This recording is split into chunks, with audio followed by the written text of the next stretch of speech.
इसलिए सुबह सुबह का समय बहुत अच्छा रिलैक्सफुल रहता है। सुबह सुबह आइए, ठंडे ठंडे एकांत में मंद मंद हवा चलती है, स्पर्शन का सुख मिलता है। नहा धो करके ठंडे दिमाग के साथ भगवान की दर्शन, पूजन, भक्ति, स्तोत्र पाठ कर लीजिए। जितना सूरज ऊपर उठता है आसमान में, उतनी दिमाग में धीरे धीरे करके गर्मी बढ़ना शुरू होती है और शाम होते होते 9 बजे तक आदमी राक्षस बन जाता है।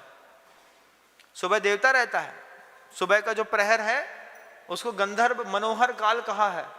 उस मनोहर काल में जितने भी वैमानिक इत्यादि देव हैं, इनका आना जाना होता है। इस समय राक्षस प्रकृति के लोग सो रहे होते हैं। राक्षस प्रकृति वाले जितने भी लोग हैं, ये सुबह सुबह सोते मिलेंगे। अच्छी मीठी नींद आ रही थी, कितने बजे उठे? बस महाराज जी वो जब आहार के लिए आप निकले थे ना 10:15 साढ़े 10 पे, तभी नींद खुली थी। बढ़िया ब्रश करते हुए, कोलगेट करते हुए मिलेंगे। जबकि सुबह सुबह 5 बजे उठ करके देवता के रूप में यहाँ पर आकर के आप भक्ति कर लो, भगवान से बोलो, जिन्हें भक्तिर जिन्हें भक्तिर जिन्हें भक्तिर दिने दिने सदा मेस्तु सदा मेस्तु सदा मेस्तु भवे भवे। कौन? कसाय वाला तो नहीं बोल पाएगा ना, धर्म ध्यान करने वाला बोल पाता है। हमारी धर्म ध्यान की शैली में कसाय युक्त जीवन है। हम कसाय करते जाएंगे, मंदिर आते चले जाएंगे, कसाय करते जाएंगे, मंदिर में बैठे चले जाएंगे। पूजा करने वाला 5 मिनट तक पूजा करता है, उसके बाद पूजा उसके दिमाग से गायब हो जाती है। आज नीली साड़ी पहन के आई है, कहाँ से लाई होगी? स्वाहा स्वाहा स्वाहा स्वाहा स्वाहा। नीली साड़ी की जरी तो देखो इसकी, कहाँ से इसमें अच्छी दिख रही है। स्वाहा स्वाहा स्वाहा। ये क्या चल रहा है? पूजा चल रही है। इसको पूजा कहते हैं। 5-7 मिनट तो हुई, लेकिन जैसे ही नई साड़ी दिखी, वैसे दिमाग में साड़ी लपेट गई, आंख में। अब भगवान नहीं दिख रहे। महाराज कहाँ चले गए भगवान? वो साड़ी का जो नीचे का प्रिंट था ना, बॉर्डर का, वो दिमाग में प्रिंट हो गया है। एक घोड़ा है, घोड़े के ऊपर एक राजा बैठा है, सामने रानी है, उसके ऊपर एक अस्तबल है, उसके ऊपर एक खींच रहा है। इतना अच्छा प्रिंट लेके आई है। अब वो सामने भगवान बैठे हैं, दष्टम जिनेत भगवनम भवतापहारी। अब वो नहीं दिख रहा। इसलिए नीचे करके जो भी ऐसे देखते रहते हैं ना, इनसे भी बड़ी खतरनाक है। ये तो ऐसा देखने वाले तो फिर भी ठीक है, ये ऐसे देखने वाले जो लोग रहते हैं ना, धीरे से हमने देख ली, अब आंख में पट्टी बन गई साड़ी की। अब वो एक बार और देख लिया तो उसका पूरा ब्लूप्रिंट यहाँ पे आ जाएगा। उसके बाद शाम को हम एक नई साड़ी लाना है हमको। पति जब तक घर में आएगा तब तक तो 2 साड़ी आ चुकी होती है। बोले इनके सामने लेने जाएंगे तो ये मना कर देंगे। कभी तुम लोगों ने ट्राई किया है साड़ी लाने का टाइम क्या होता है? तुम घर में आओगे ना तो मुस्कुरा के बोलेंगे हम 2 साड़ी लेके आए। पति बोले अब तो ले ही आई है, अब तो सिर्फ पैसा चुकाने के अलावा कोई काम नहीं है। 15 दिन बाद फिर 2 आएगी, 15 दिन बाद फिर 2 आएगी। क्यों? आदत। आदत कसाय खाए जाते हैं। सैया तो खूब ही कमाते हैं, लेकिन कसाय खाए जाते हैं। वो खाने की आदत से भक्ति खत्म हो जाती है। इसलिए मंदिर का जैसे विद्यालय का ड्रेस कोड होता है, ऐसे जिनालय का भी एक ड्रेस कोड होना चाहिए। हर इंसान को इस बात को सोच करके मंदिर आना चाहिए कि मैं किसी का नौकर ना बन जाऊं, मेरे कारण किसी को कसाय पैदा ना हो जाए, मेरे कारण किसी का मान भंग ना हो जाए। क्योंकि वो ही एक स्थान है जिस स्थान पर प्रत्येक व्यक्ति अपना कर्म काटने जाता है। मेरे निमित्त से अगर किसी का कर्म बंध गया तो दिक्कत होगी। मैं बार बार इस बात को कहता हूं, विद्यालय का जैसे ड्रेस कोड होता है, ऐसे अगर जिनालय का भी ड्रेस कोड हो जाए तो कहना ही क्या। विद्यालय में ड्रेस कोड क्यों होता था? एक बार शिक्षक से पूछा तो बोले बस एक ही बात है बेटा, कि विद्यालय में कोई व्यक्ति अपने आप को गरीब महसूस ना करे, कोई अपने आप को अमीर महसूस ना करे, इसलिए सारे विद्यार्थियों का एक गणवेश होता है। यही बात अगर यहाँ पर भी मंदिर जी के अंदर भी हो जाए तो कितना अच्छा हो। दक्षिण में जाकर के देखिए, आप महाराष्ट्र में जाकर के देखिए, आप औरंगाबाद में जाकर के देखेंगे, औरंगाबाद के मंदिर की महिलाएं जो हैं वो सिर्फ सफ़ेद साड़ी छीट वाली पहन के आती हैं, पूजा करती हैं और चली जाती हैं। वहाँ पे सामान्य में भी वाइट साड़ी पहना जाता है, बहुत ज़्यादा दिखावा नहीं। लेकिन हमारे यहाँ भगवान की बेदी सिर्फ भगवान की बेदी नहीं होती है, फैंसी ड्रेस कंपटीशन भी यहीं पे होता है।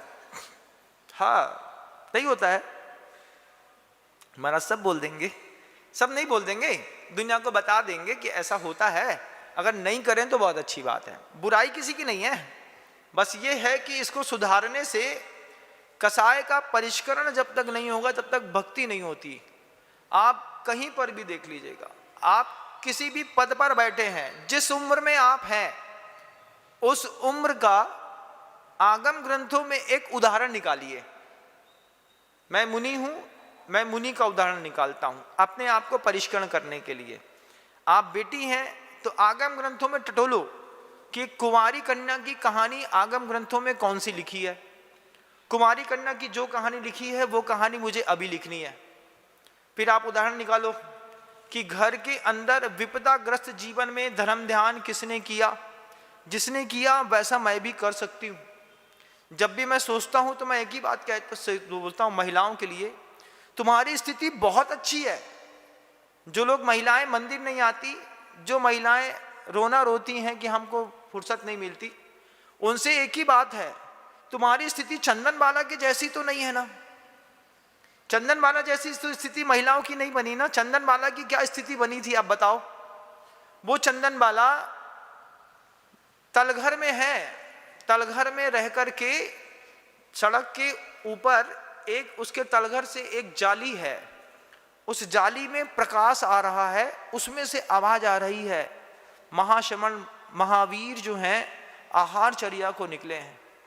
उसकी कंडीशन देखो चंदन बाला की। महिलाओं से कहना चाहता हूं, बेड़ियों से जकड़ी है, मूड पूरा मुड़ा हुआ है, कटघरे में अंदर जेल में बंद है, उस पर उसने पूरे रूप बिखर गए, पूरी शरीर को 1 माह तक लगातार सूखा कोदो खाने को दिया है।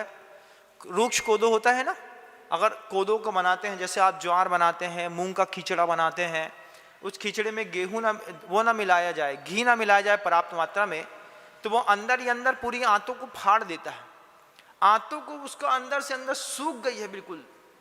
और उस पर भगवान महावीर जब आहारचर्या के लिए निकल रहे हैं, मुनि महाराज, उस वक्त उसके मन के अंदर दान देने का भाव है, मुझे देना है, मैं क्या दूं, जो मुझे मिला है मैं वो तो दे ही सकती हूं। मैं जहां हूं, मैं जो हूं और मेरे पास जो है, 3 शब्द थे चंदनबाला के। क्या थे? मैं जहां पर हूं, आज आप जहां पर खड़े हैं, मैं जो हूं, आप जो भी हैं, और मेरे पास जो भी है, मैं वहीं से धर्म ध्यान करूंगी।